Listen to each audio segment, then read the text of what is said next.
गरिष्ठ वस्तुएं हैं उनकी सीमित मात्रा होना चाहिए। कभी कभी कुछ लोग नहीं जानते हैं और वो ले लेते हैं, आप देते जाते हैं, उनका पेट खराब हो जाता है, उनकी साधना में विघ्न बाधा आ जाती है। काजू कितने होना चाहिए? गिनती के 4, छुहारे 2, कुछ ना कुछ मान लीजिए 4 का तात्पर्य थोड़े होना चाहिए, तो कम से कम उसके स्वास्थ्य अनुकूल रहेगा, अन्यथा व्यक्ति एकदम परेशान हो जाते। अब हम पूछते भाई क्या हुआ? महाराज क्या लिया था? अमुक वस्तु ले ली थी। कितनी ली थी? इतनी सी ली थी। अब इतनी भी हो सकती, इतनी भी हो सकती, कितनी भी हो सकती है। तो इस बातों का ध्यान साधुओं को भी रखना चाहिए और श्रावकों को भी रखना चाहिए, परस्पर में रखना चाहिए। कौन सा मन कितना कैसे लेना। तो आचार्य कहते आहार का भी एक वैयावृत्ति है। आहार देना कोई खाली ऐसे ही दान नहीं है कि भोजनशाला हो, जो कुछ देना हो सो देते जाओ। बहुत बड़ा वैयावृत्ति तपस्या है। वैयावृत्ति यानी औषधि दान, कौन सी औषधि कब कैसे देना। लेकिन श्रावकों को औषधि का पूरा ध्यान रखना चाहिए, साधुओं को व्रत भी रहना चाहिए। औषधि के एकदम बिना औषधि के काम ही नहीं चलेगा, मेरा औषधि लाओ औषधि लाओ, उसकी इंतजारी नहीं करना चाहिए। अपन बैरागी हैं, लेकिन औषधि के लेने के सबसे पहले अधिक महत्वशाली औषधि है कि हम अपने पथ्य का ध्यान रखें। आप पथ्य का ध्यान नहीं रखते हो, कहीं का कहीं, कुछ का कुछ, किसी वस्तु के ऊपर कोई वस्तु, कोई वस्तु के ऊपर कोई वस्तु ले लेते हैं और फिर कहते मुझे गैस बढ़ रही है, मुझे तकलीफ हो रही, पेट दर्द कर रहा है। ही आहार लेने का भी तो तरीका होना चाहिए, तरीका होना चाहिए। उस तरीके के अनुसार, विवेक के अनुसार अपन को आहार लेना चाहिए, तो औषधि लेने का अवसर नहीं आएगा। और औषधि भी लेंगे तो थोड़े से भी काम से, औषधि से भी वो रोग ठीक हो जाएगा। और औषधि के लिए व्यक्ति रोज रोज लेने का अभ्यास बना ले तो औषधि तो भोजन जैसी हो जाएगी, उसकी कोई उसका प्रभाव नहीं पड़ेगा। औषधि और दिया भक्त पान, प्रतिश्रय, आश्रय, महाराज लोगों के लिए रुकने के लिए मंदिर है तो आपके लिए बहुत बड़ी धर्मशाला है, इसलिए कोई दिक्कत नहीं आई। लेकिन नहीं रहती हैं तो अगर अपने पास मकान है, खाली है, स्थान अनुकूल है, वो दे देते हैं, महाराज यहाँ पर ठहर जाइए, हम लोग गृहस्थ कोई नहीं रहेंगे, कोई नहीं आएंगे। ये आवास दान आचार्य महाराज ने कहा, ये भी वैयावृत्ति है। प्रतिश्रय, पीठ फलक, पीठ यानी पाटा लगा देना, तखत लगा देना, संस्तरादि, संस्तर चटाई घास आदि लगा देना, दे देना इत्यादि, और अनेक प्रकार के धर्मोपकरण हैं, उनका उपयोग उनके धर्म ध्यान के अनुकूल देना, ये सब का सब बंधो ये वैयावृत्ति कहलाती हैं। वृद्ध हैं उनका हाथ पकड़ लेते हैं, अस्वस्थ हैं उनका सहारा दे देते हैं, उनका कमंडल हाथ में ले करके अपन चलते हैं, पुस्तक उनके हाथ से ले लेते हैं, और भी चटाई आदि है उसको अपने हाथ से लेकर के चलते हैं। इस सभी प्रकार की वैयावृत्ति कहलाती है। तो ऐसी जो वैयावृत्ति हैं वह क्या होती हैं? यह वैयावृत्ति किसा निर्विचिकित्सा को उत्पन्न करती है, प्रवचन वत्सलत्व, वात्सल्य भाव को उत्पन्न करती है। कितना आपस में स्नेह है। जब कभी हम मुनि महाराजों को देखते हैं, एक दूसरे की सेवा करते हैं, वैयावृत्ति करते हैं, तो मन गदगद हो जाता है। एक गुण सभी के अंदर में आ गया तो कभी किसी के लिए दूसरों की ओर अपन को इंतजारी में नहीं बैठना पड़ेगा। परस्पर में एक दूसरे की सेवा शुश्रूषा करना चाहिए। ये वात्सल्यता का इत्यादि गुणों को विकसित करने वाला गुण हुआ करता है। यद्यपि प्रवचन सार में आचार्य भगवान कहते हैं कि कभी भी गृहस्थिक लोगों की, असंयमी लोगों की, साधुओं को संगति नहीं करना चाहिए, निषेध दिया गया। लेकिन ऐसी परिस्थिति के लिए आचार्य कुंद देव कहते हैं ऐसा पसत्य भूदा, वे लिखते हैं विद्या वच्च निमित्तम रिल्लाण गुरुवाल बुद्ध समूणाणम लौकिक जन संभाषा रणिंदिदावा सुहोव जुदा। पूज्य कुंद कुंदाचार्य कहते हैं यद्यपि लौकिक लोगों से बात भी नहीं करना चाहिए, संभाषण नहीं करना चाहिए। क्यों? आप जितनी बात करोगे आपके समय का दुरुपयोग हो जाएगा। उसका तो नियम नहीं है, उसका तो कोई संयम नहीं है, लेकिन आपका तो नियम है, आपका संयम है, आप धर्म ध्यान में हैं, आपके कर्तव्य हैं, आपके व्रत हैं, आपके सारे के सारे धर्म हैं, उसका तो कुछ नहीं है। वो तो 1 घंटे के 2 घंटे भी बैठा रहेगा तो भी उसका कुछ नहीं बिगड़ता है, लेकिन आपका तो टाइम टेबल बिगड़ जाएगा और धीरे धीरे झूठ बोलना भी प्रारंभ हो जाएगा। क्यों? जब कोई व्यक्ति किसी के मोह में राग में आ जाता है और बात करना शुरू हो जाता है। एक बार मैंने महाराज हमारे आचार्य श्री बोलते थे कभी बात नहीं करना चाहिए। हमारे संघ में कभी श्रावकों से बात नहीं की जाती थी, कोई किसी से मतलब नहीं रहता था। शुल्लक अवस्था में मुझे ये भी पता नहीं था कि जहां चातुर्मास हुआ वहां के अध्यक्ष कौन है और वहां के मंत्री कौन है, अपन को किससे क्या लेना देना। आहार करते थे और चुपचाप आ जाते थे। एक बात पूछते थे आपका नाम क्या है, क्योंकि बतलाना पड़ता था चौके वाले का नाम, बस। और वो भी उतने समय तक याद रह जाता था, इसके बाद फिर भूल जाते थे। उसको ध्यान नहीं रखना चाहिए। कभी बात नहीं करते थे। महाराज बोलते थे देखो लौकिक जन की संगति से क्या हो जाता है, जनेभ्यो वाक स्पंधो और मनसश्चित्त विभ्रमः भवन्तस्मात् संसर्गा ततः जैन योगी ततः त्यजेत। कहते हैं कि जन जन के संपर्क से वचन स्पंदन प्रारंभ होता है। व्यक्ति को जब 2 व्यक्ति मिलते तो उसको इच्छा होती मैं इससे बोल लूं, आपका नाम क्या है, आप क्या करते हैं, आप कहाँ से आए, आप कौन हैं, आप फलाने, आपके माता पिता कौन हैं, आपके भैया का नाम क्या है, क्या क्या बातें शुरू हो जाती हैं। फिर दिन भर भी व्यक्ति बैठा रहेगा तो अभी वो पूर्ति नहीं हो सकती। और मनसा चित्त विभ्रमा, अब ये जो बातें हुई हैं अब वो बातें घूमेंगी, चित्त उसी में लगेगा, चित्त विभ्रम हो जाएगा। और फिर भवंती तस्मात् संसर्गात, और इसके संसर्ग से क्या हो जाएगा, चित्त विभ्रम हो गया तो धर्म ध्यान नहीं होगा। धर्म ध्यान नहीं होगा, एक समय में एक काम कुछ भी होगा, या भगवान का ध्यान करो या दुनिया भर का ध्यान कर लो। अभी सारी बातें तुमको बातों कर करके भर गई हैं तो फिर धर्म ध्यान नहीं हो पाता है। इसलिए इस प्रकार के लोगों की संगति नहीं करना चाहिए, ऐसा शास्त्र कहते हैं। क्यों? आसक्ति बढ़ जाती तो व्यक्ति झूठ बोलता। क्यों भाई आप बात कर रहे थे? नहीं, कहाँ कर रहे थे, कब कर रहे थे, किसने कह दिया, झूठ बोल दिया होगा, किसी ने मेरी चुगली कर दी होगी।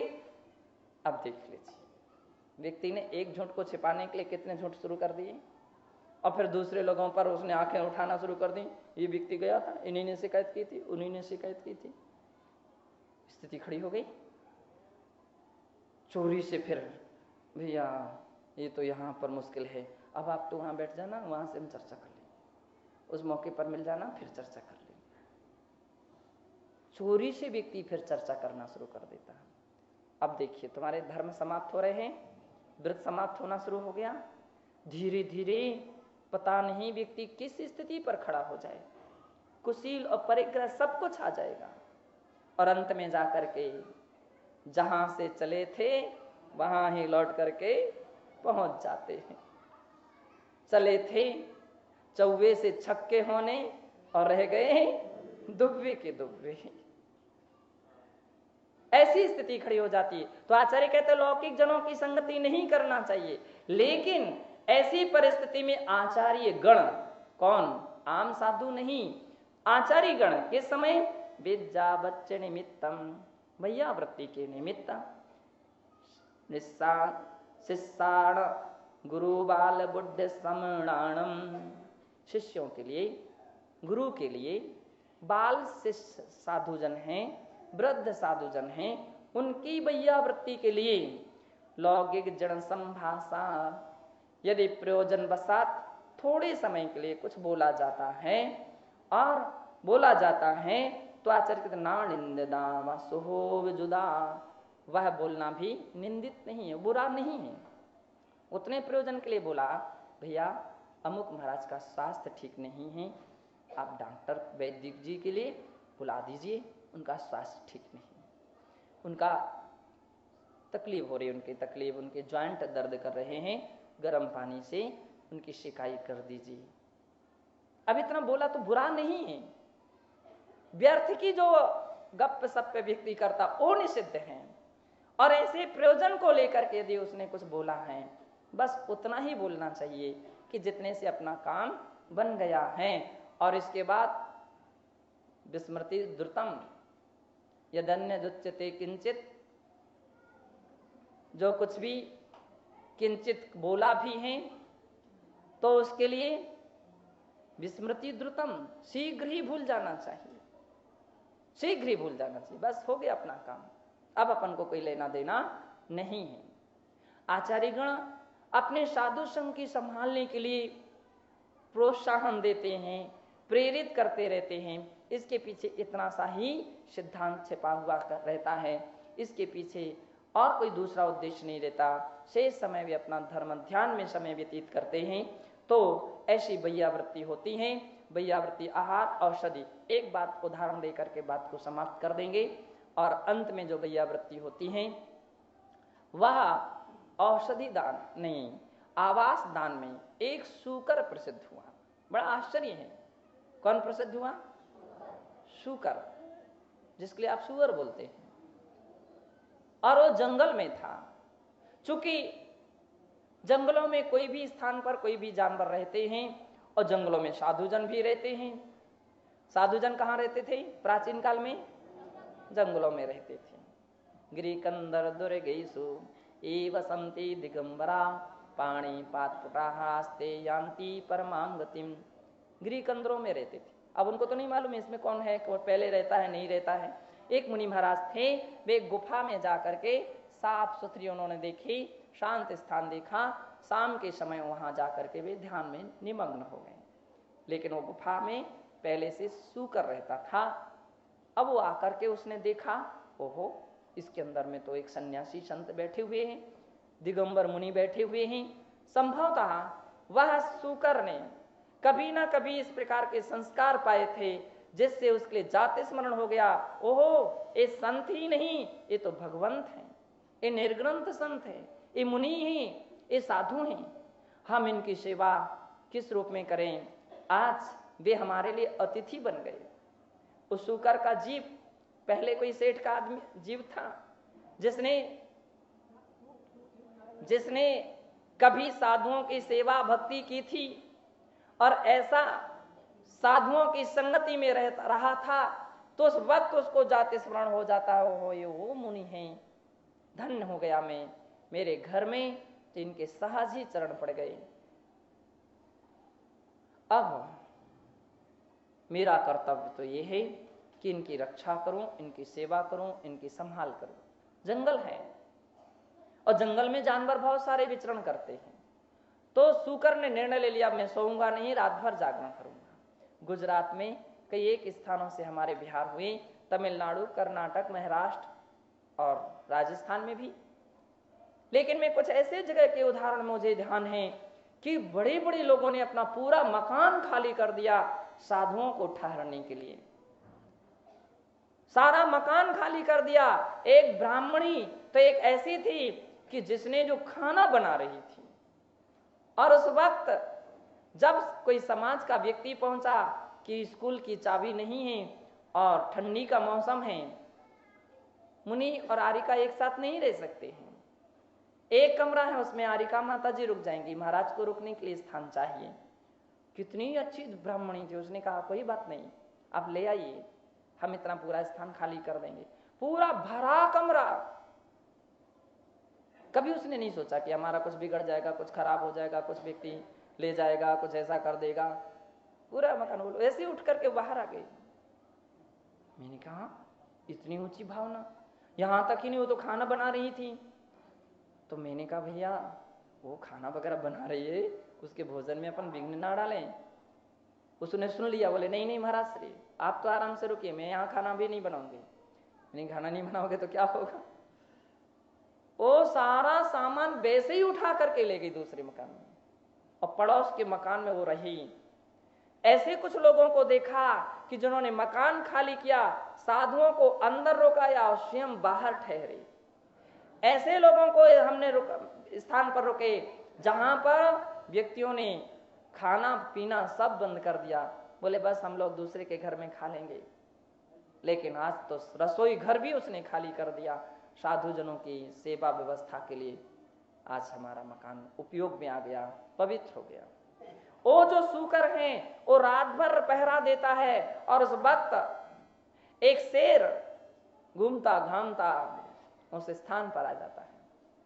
मनुष्य की गंध उसे आ गई थी। लोग कहते हैं कि साधुओं को जंगल में रहना चाहिए, ऐसा आपके शास्त्र कहते हैं, तो आप लोग जंगल में क्यों नहीं रहते हैं। एक व्यक्ति आया, उसने कहा कि आप लोग जंगल में क्यों नहीं रहते। मैंने कहा इसलिए नहीं रहता हूं कि जंगल में अब जानवर खत्म हो गए, अब जंगल में जानवर नहीं रहे, वे सब शहर में आ गए, वे सब शहर में आ गए। इसलिए जानवरों के बीच में रह करके साधना की जाती है, हम लोग यहीं पर रह करके साधना करते हैं। पहले के महाराज जंगलों के जानवरों को इंसान बनाते थे, आज इंसान के रूप में जो जानवर हैं उनको हम इंसानियत का पाठ पढ़ाते हैं। इसलिए हम लोग शहरों में रहते हैं, गांव में रहते हैं, मंदिरों में रहते हैं। बंदो, उस सुवर ने मुनि महाराज की रक्षा के लिए आते हुए शेर से मुकाबला किया, और उल्लेख मिलता है कि मुकाबला करते करते करते अब कहां शेर और कहां सुअर, सुअर की मृत्यु हो गई। लेकिन मरा तो सही, लेकिन अमर हो गया। सुअर मर करके अमर हो गया। अमर यानी देव हुआ, और देव होकर के वह वहां आ जाता है और सेवा में संलग्न रहता है। शेर भी इतना घायल हो चुका था कि उसकी मृत्यु हुई, और मरने के बाद नरक के लिए गया था। तो इसलिए सदैव सदैव ध्यान दीजिए, कभी भी कब कब जिंदगी में अवसर आते हैं सेवा के, कब कब ऐसे अवसर आते हैं भैयावृत्ति के, क्योंकि साधु संत दिगंबर संतों का कभी एक स्थान पर नहीं रहते हैं। ये अपना सौभाग्य है कि ऐसे अवसर मिल जाते हैं, तो जब भी मिले बंधो खूब उनकी सेवा में जुट जाइए। सौ काम छोड़ करके उनकी सेवा में भैयावृत्ति में अपन को आगे आना चाहिए। आप बुंदेलखंड में जब कभी जाओगे तो देखोगे तो लाइन लगानी पड़ती है, और सबके लिए बस 2 हाथ लगाइए चलिए, 2 हाथ लगाइए चलिए, ऐसी ऐसी भैयावृत्ति। व्यक्ति तरसता है, दुकान जल्दी बंद करके दौड़ता है, मैं भैयावृत्ति करना है मुझे। तो हम ऐसे पाठ को सीखें, ऐसे संस्कार को सीखें, तो सेवा से मेवा मिलेगा। भैयावृत्ति से आपके लिए निस दिन भैयावृत्ति करैया, सो निश्चय भव नीर तरैया। संसार से भी व्यक्ति पार हो जाते हैं। इसी भावना के साथ ऐसे जो चिंतन किए जाते हैं, भावना भेजी जाती है कि हे भगवान, एक भी दिन ऐसा शेष ना जाए जिस दिन मैं भैयावृत्ति ना करूं। आपके यहाँ के कुछ कुछ दादाजी, तो मुझे नाम याद नहीं है, इतनी उम्र होकर के भी डेली भैयावृत्ति के ऊपर लिए उपस्थित होते हैं। डेली भैयावृत्ति के लिए, कुछ श्रावकों के लिए इंतजारी भी बेचारे करते रहते हैं। महाराज की अब समय हुई, अब समय हुई, अब उठे कि नहीं उठे, अब उठे कि नहीं उठे। नहीं, हम तो भैयावृत्ति करके जाएंगे। द्रोणगिरि जी के जैन नहीं, जैनेतर भी भैयावृत्ति करने के लिए आते थे। और वहां का एक राजा जो ठाकुर थे वहां के, वो भैयावृत्ति के लिए एक बार आ गए, और उस दिन मैं तो जल्दी सो गया था, मेरी तो नींद लग गई थी, और नींद लग गई, ओ बैठे रहे दरवाजे पर। रात्रि के 10 साढ़े 10 बजे जब हम उठी, मेरी दृष्टि पहुंची, तो मैंने कहा अरे ऐसी ठंडी में बाहर आप बैठे हो। बोले कोई बात नहीं महाराज, मैं तो भैयावृत्ति करके ही जाऊंगा। तो भैयावृत्ति करके गई। द्रोणगिरि जी के ऐसे उदाहरण है, 6 किलोमीटर दूर से व्यक्ति बड़ा महला रहा है, वहां से गाड़ी में आते थे। श्रेयांसगिरी में सलेहा से लोग बैयावृत्ति टीम एक अलग से निर्धारित थी, उस समय बैयावृत्ति के लिए जाते थे। हम अपने गांव में जब रहते हैं और अपने गांव में संत रहते हैं तो बंधु उनके पास जाइए और भक्ति पूर्वक उनके विनय से, मर्यादा से और उनकी गरिमा के साथ यथोचित बैयावृत्ति करना चाहिए। बैयावृत्ति मुनियों का धर्म है, लेकिन श्रावकों का प्रधान धर्म है। मुनिजन अप्राशुक पदार्थों की बैयावृत्ति कर सकते हैं, श्रावक कदाचित उनके लिए सावध भी प्रयोग किए जाना पड़ते हैं तो भी कर सकते हैं। उदाहरण के तौर पर किसी की कमर दर्द कर रही है, किसी के लिए कुछ शिकाई करना है, तो महाराज तो पानी नहीं गर्म कर सकते हैं, महाराज गर्म पानी नहीं ला सकते हैं, लेकिन ये सब काम श्रावक जन कर सकते हैं। तो इस प्रकार से यथाविधि बैयावृत्ति करके जीवन को सार्थक बनाना चाहिए। जय बोलिए महावीर भगवान।